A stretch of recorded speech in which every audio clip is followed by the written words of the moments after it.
Good. Yeah, Dan, thanks for the invitation to present a research project that we did in the past, which wanted to bring stage events with real actors into VR applications. And this was originated by a discussion I had with Niels on a trade show, and we were wondering whether this project couldn't open some forms of collaboration. So that's why I'm presenting it here. So the motivation was that maybe you all know sometimes it happens that you cannot join cultural events. Either you don't have time, or you are unfortunately ill, or it's too far away. And of course, you can watch it in a 2D video, broadcast it, for instance. But this doesn't you give the feeling of being really in this event. And that's what we wanted to change. So we wanted to develop a new technology where you have a better feeling to be part of this cultural event. And to do so, you need to address three aspects. The first one is you need to provide the virtual spectators the sense of spatial presence so that they have the feeling that they visit this event location. You need to give them the feeling of direct social presence. So to have the possibility to enjoy the theater play or the concert together with a good friend. And the third aspect is the indirect social presence. So to give them the feeling that they are part of a bigger audience. In this research project, we addressed all of these aspects. I will come back to them later on quickly, but our focus was on the spatial presence feeling. So the question, how can you ensure that the virtual audience feels more that they are on stage? Yeah, so to give your audience the feeling to be part of the location, of course, you need to record somehow the location, all the environment where a person is sitting. And an obvious way to do so is to use 360-degree videos, which is well known, where you can turn your head in all kinds of direction. The problem, however, is that this doesn't work for us. And the issue is the lack of parallax. So if you haven't heard about parallax, it's easy to explain. When you move your head, and the head here is visualized by this blue camera in this animation. So if you move your head to the left and the right, then you see on the right side of this movie that the objects within the scene are moving relative to each other. So the chair is moving relative to the actors that are represented by avatars here. And this is very natural. So our human brain expects that this happens when you move. And for a 360-degree video, you cannot reproduce this effect because you only have a single point of recording. And this causes that you can fall motion sick when you have objects close to you. And we did a small study which clearly validated this. So you can see that when you only have this 3 degrees of freedom, so only this possibility to turn your head but not move it, then you get motion sick. And of course, this strongly destroys the feeling of being there. So we needed to come up with something else. And of course, one solution is that you make a complete volumetric capture of the theater and everything. But you all know that this is very expensive and very cumbersome, and we wanted to have something much more easy. And we decided to divide the recording into two aspects.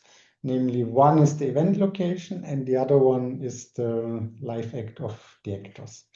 So for the event location, what we did is we made a 3D model of the theater. So this is the theater of Chemnitz, a German city. Got remodeled by a 3D artist to make it more beautiful and more performing in terms of render performance.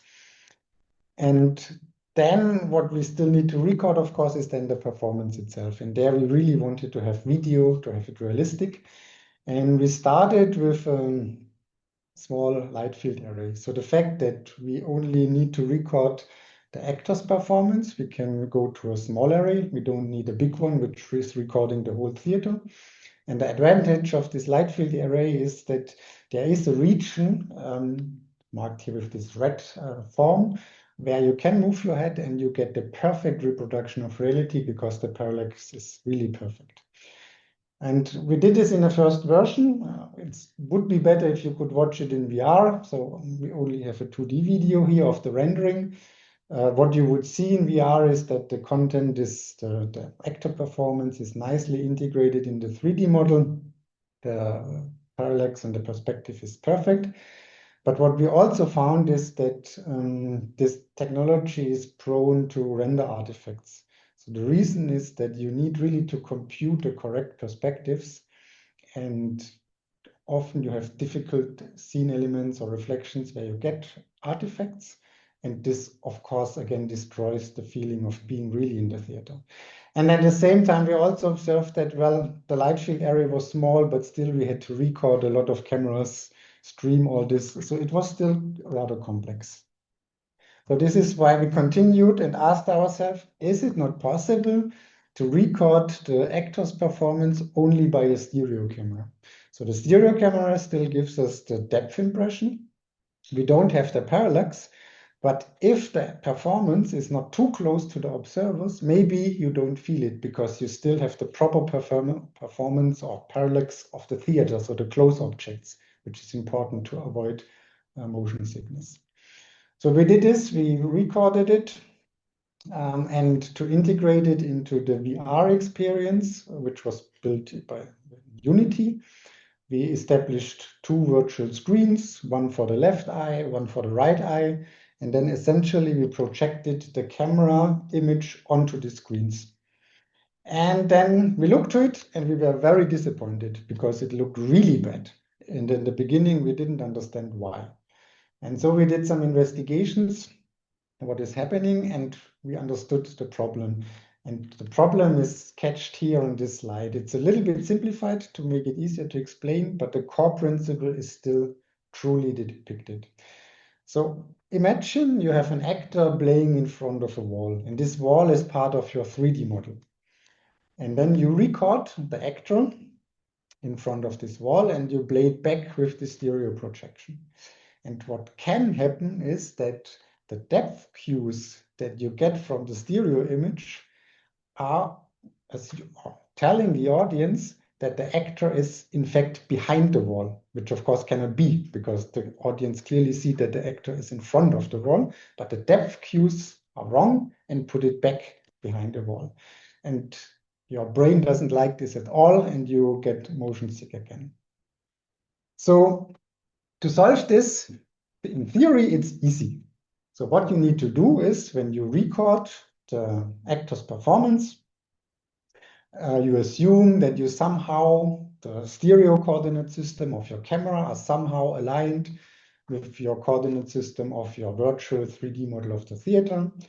Then you assume that the projector that you use to project the images onto these virtual screens are at the same position than the cameras that you have.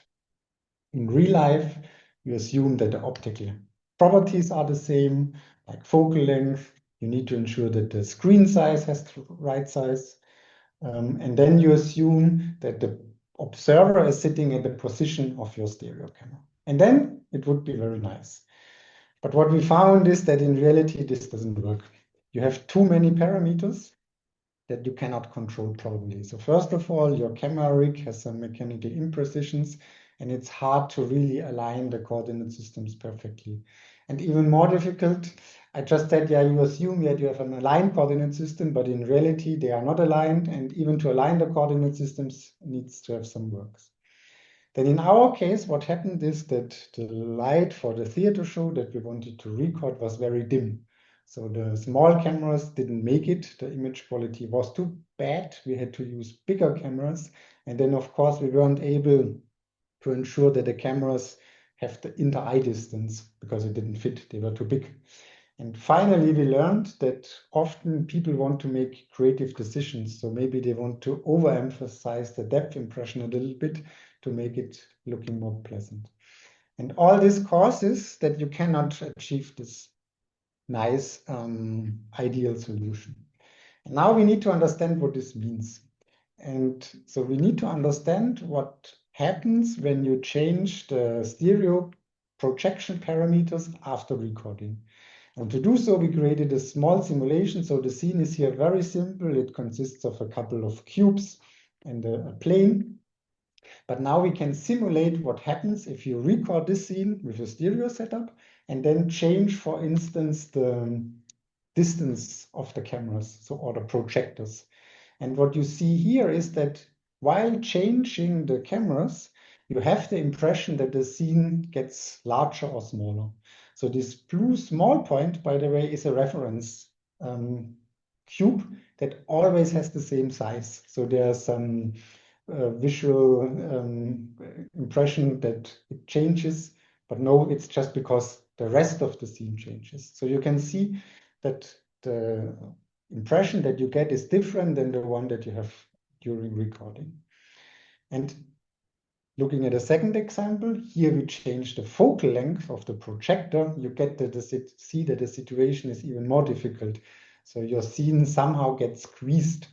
And now maybe you start to understand why it can happen that the depth impression of your stereo doesn't align with the depth of your 3D model that you have around it. Because if you squeeze, obviously, your stereo parameters, the scene, by having wrong focal length, then you get this mismatch. So once we understood this, we said, okay, that's easy. Let's just play with all the reprojection parameters until it looks nice. And we failed because the issue is that there are so many stereo parameters that you have to control. So you have the focal length, you have the distance of the cameras, you have the positions of the cameras, you have the orientation, the screen size. And unfortunately, these parameters are not orthogonal. So they are interlinked. And when you change one parameter, it impacts something that you have fixed with another parameter. So we have seen, okay, this doesn't work. It takes far too much time. And that's why we then came up with a workflow or a prototype to make this in a better way. So the workflow consists in doing this stereo capture and then to extract proxy geometry from your stereo video. And then we use the simulation that you have just seen in the previous slides to understand how, when we change the parameters, how the proxy is impacted. And this allows us then to align the proxy of our stereo video with the 3D model of the theater or the event location. And once we have done this, we discard the proxy and we play back the stereo video. And the procedure is done in such a way that the impression then you get from the stereo video exactly matches the proxy geometry. So how does this look in practice? At our pipeline, we did a quick prototype in Blender. And on the right side of this Blender screen, you see the 3D model of the theater. So you have here the chairs in the theater. And the blue part is the floor of the stage of the 3D model. And what you see here in gray is the proxy of the floor that you get from the stereo video. And you see they don't align, there's a gap. And again, your head doesn't like this because in normal, there's no gap between the floor parts. But with all this knowledge, you can now tune the parameters so that these floors match as well as possible. I said it's not always possible to have it ideal because you have physical constraints, but you can tune it in such a way that there is no bad gap, and then it looks nice. And once we had this, we integrated this prototype and this workflow into an overall application, which was created in Unity, where you had also avatar models to have the social components that I just told you. So have maybe watching the theater with your friends. And as to transmit a video, so given that we only have stereo, it was indeed easy because we just could use a normal video codec where we place the two stereo frames, so the left one and the right one, into one big frame, and then we could compress it and store it as a normal video file. And here you see the result. Again, it would be much nicer to see this in VR, But what you can see here now is the 3D model of the theater, the recording of the actor's performance that you would see in 3D stereo. And you can move your head, so turn it left and right and move a little bit on your chair, and you still have a good impression. We showed this on various trade shows, and we got really always the feedback that the integration of the stereo is now really well looking in regards to the 3D model. And so now we are wondering whether this can't be applied to real applications. And as Niels told us that you may look to stereo applications in any case, I thought that that's the good reason to present you this work here. So to conclude, what we did in this research project is a new way to integrate real actor performance into a VR world. We had to come up with a new workflow. We did a similar experience like in the 3D cinema. Maybe you remember 3D movies. They are not very frequent anymore, but the first one that we had in the cinema, they looked really strange because we didn't know, or the movie creators didn't know how to tune the parameters. And at the end, they know, and then they were much better. And we did the same exercise. So in the beginning, our experience looked really not nice. And now we know how to tune the parameters and how to do the playback in VR so that it's smooth and nice. And the proof of concept is done. And now we are really looking for partners to make this happening for real applications.